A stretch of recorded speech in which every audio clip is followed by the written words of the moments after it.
My name is Rachel Matheba.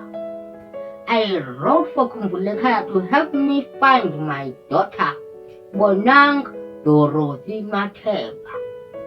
Dorothy, sissy, please come home. We miss you.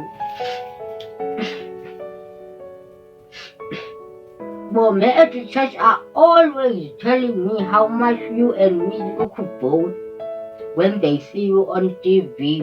And I tell them, no, Bonang is my Dorothy, that is my daughter. Dorothy left us in 2005. I remember it like it was yesterday. We were at KFC and my Dorothy wanted to chew the chicken bones. And I said to Dorothy, my child, you cannot chew the chicken bones during the people. Oh, my Dorothy got so angry because I know that she loves to chew the chicken bones.